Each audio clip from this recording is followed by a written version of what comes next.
Se cerco di riassumere in un solo semplice concetto, in un solo obiettivo di fondo, l'intero contenuto del manifesto di Verso Nord e delle cose che poi chi mi ha preceduto ha ricordato negli interventi precedenti, a me pare di poter sintetizzare il tutto nella seguente affermazione. Il manifesto di Verso Nord è il manifesto politico di un movimento riformista, come dicevo prima, che si propone di trasformare l'Italia in un paese semplicemente normale. Voglio sottolineare questo semplicemente e questo normale. E per farlo guarda al nord. Questo Verso Nord è uno sguardo che noi poniamo verso il resto dell'Europa, senza nulla voler togliere ai molti sud del mondo. Questa affermazione, manifesto di un movimento politico che vuole semplicemente rendere normale il nostro paese, potrebbe sembrare così poca cosa, ma se la guardiamo bene, in realtà in questo nostro paese, in questo momento, porsi questo obiettivo di trasformare l'Italia in un paese normale è già di per sé un obiettivo estremamente ambizioso e soprattutto in questo momento di realizzazione tutt'altro che facile. Stato di diritto, legalità, libertà di informazione, democrazia, divisione dei poteri, buon uso delle risorse dovrebbero essere per un paese normale concetti dati per scontati e definitivamente acquisiti, ma purtroppo nel nostro paese anormale in questo momento non è affatto così. E dunque, innanzitutto, questo è e deve essere, non può non essere il nostro primo obiettivo: rendere il nostro paese un paese semplicemente normale, ossia ricostruire nel nostro paese lo Stato di diritto, riaffermando il valore fondamentale della legalità. Poco fa si ricordava, qualcuno ricordava, non ricordo chi, che il problema della legalità è un problema enorme, non soltanto e non più soltanto nelle regioni del sud, ma anche nelle regioni del nord. Io vengo da una regione che, se stiamo a quanto ci racconta la DIA, è la quarta regione italiana per infiltrazioni mafiose. Nella mia provincia, nei comuni intorno al mio comune, dove io sono nato e vivo da sempre, gli arresti di 'ndranghetisti non si contano più, sono all'ordine del giorno. Questa cosa è una cosa inedita per una realtà come la nostra, che un tempo era produttiva e che queste cose le conosceva soltanto perché le vedeva in televisione. Oggi non è più così. Dunque questo è il nostro primo obiettivo, ma questo obiettivo, ancorché ambizioso, non può che per noi, ed è qui il contributo che vorrei portare a questa assemblea, non può che essere per noi l'obiettivo minimo, difficile, ambizioso ma minimo, di un movimento politico che intende essere modernamente riformista. E dunque questo obiettivo minimo non può e non deve bastarci. Una prospettiva di cambiamento vero, una prospettiva modernamente riformista, non può oggi non proporsi di andare ben oltre la semplice normalità.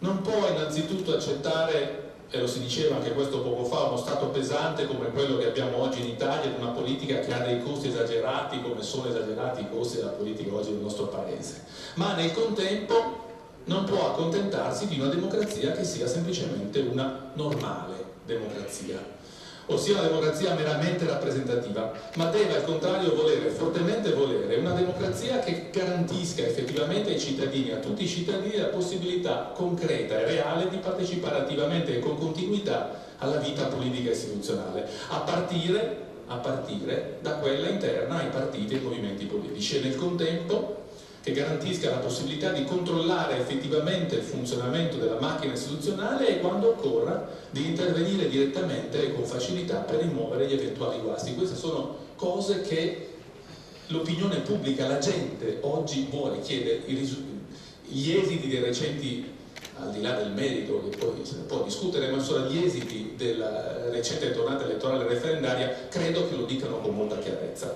C'è un rinnovato, incredibile e positivo bisogno di partecipazione, a cui il movimento sinceramente riformista deve dare una risposta. E dunque la nostra prospettiva riformista deve impugnare saldamente questo vessillo.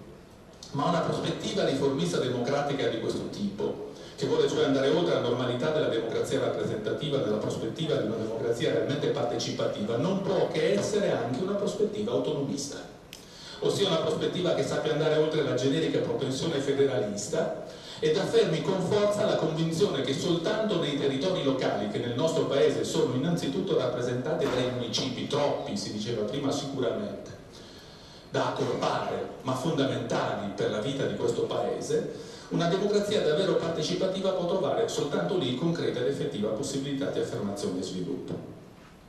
Ma una tale prospettiva sinceramente riformista non può oggi ignorare, accanto a quella della partecipazione diretta popolare e dell'autonomia locale, un'altra questione di fondamentale importanza, e vado così a concludere, ed è la questione della sostenibilità.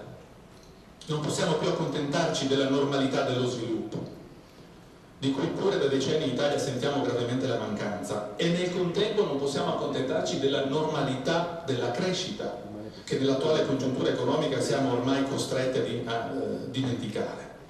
Dobbiamo pensare a promuovere una nuova idea di sviluppo ed in tal senso l'attuale crisi economica rappresenta per noi paradossalmente un'incredibile opportunità per cambiare radicalmente la rotta del nostro attuale modello di sviluppo.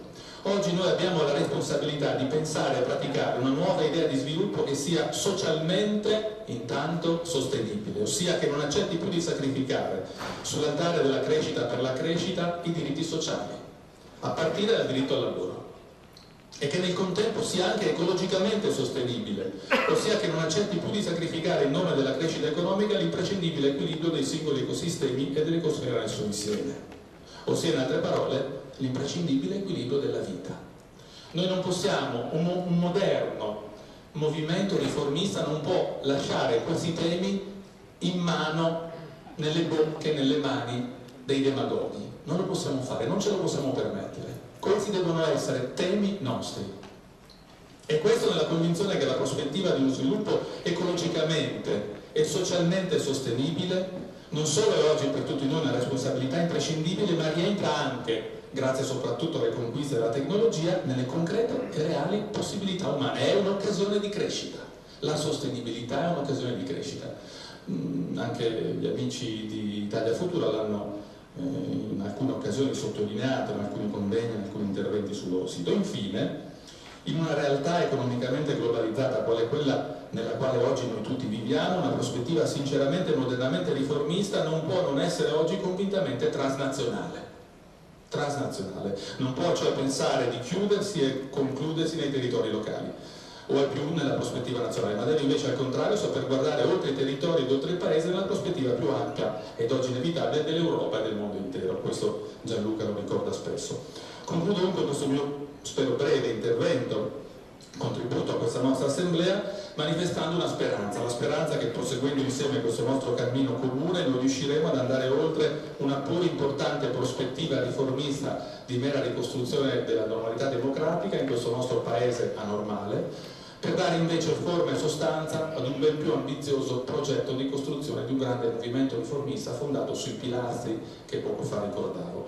E infine, davvero per chiudere, la domanda che implicitamente Alessio poneva a tutti noi poco fa e alla quale io vorrei dare una mia risposta personale: è questo nostro un progetto velleitario? Mi consentirà Alessio, mi perdonerà Romano se dirò anche a prescindere da altri movimenti pure amici, se guardo alla percentuale di aventi diritto al voto che formano l'ormai ampia categoria degli astensionisti consapevoli, se guardo al numero crescente di persone che aderiscono nella mia provincia, nella mia piccola realtà, alla nostra rete civica provinciale, numero crescente, se guardo ancora cosa significa dover portare il radicamento territoriale in territori come la Valle d'Aosta o il Trentino Alto Adige, se guardo tutto questo io dico che il nostro progetto è oggi tutt'altro che velleitario. Grazie.